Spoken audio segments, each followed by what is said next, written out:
where we find ourselves as far as manufacturing goes along the Gulf Coast, and in particular Port of Houston and the entire ship channel, is, we're in the right place at the right time.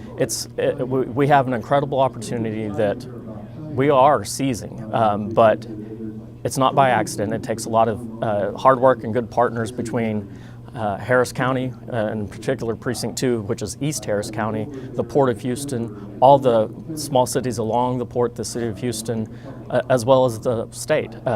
We have to work in concert to make sure that despite our great geographic location and our great facilities and infrastructure, that we maintain that advantage so people don't look elsewhere for other options or cheaper alternatives.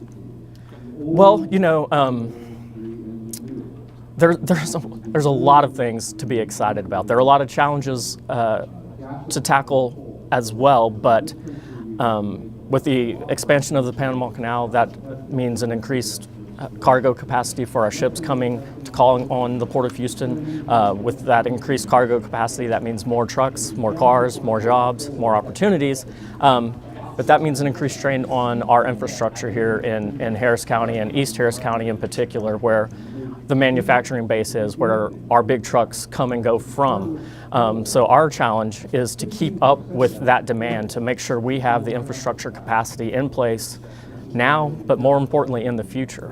One of the busiest segments on the entire Harris County toll road system is right here in East Harris County on the Ship Channel Bridge.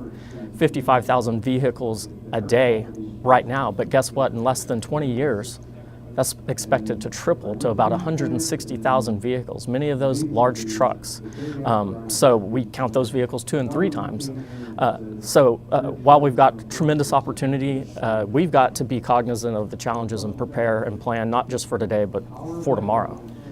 Well, so when we talk about infrastructure, and that's a great question, I'm so glad you asked it, it's not just roads and bridges. We've got to make our community, our entire region, our area more resilient for flooding as well. And that's why Harris County just this past August passed the largest bond proposal in the history of Harris County to combat flooding, $2.5 billion for flood infrastructure in Harris County. Because if we continue to have 500-year flood events every single year, eventually people will stop wanting to come here. Eventually people that are already here will want to move away from here. So in addition to being prepared for our transportation infrastructure, we have to have a resilient community as far as flood prevention and flood control. While I say broadly, globally, infrastructure is absolutely our top priority, within that broad term, we've got transportation infrastructure and flood infrastructure. And I think right now, we've got to really have a laser focus on both and make sure that one is not left behind in the conversation. I think I really don't know that it can be overstated the value that the Economic Alliance brings in that regard, in bringing people together.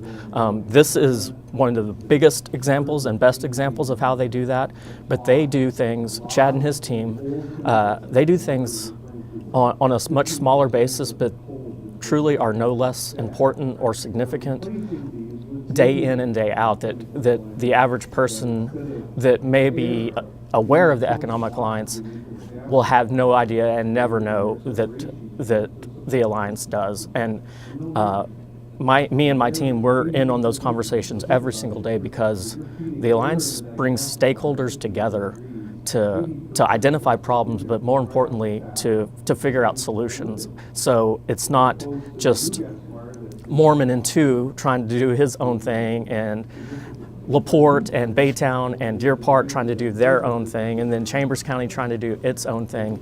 The Alliance really is a cohesive force bringing us all together so we can find solutions that benefit everybody. I am biased to talk about how great the Alliance is and this forum in particular, but as far as what we do here in our region, I think it's unparalleled.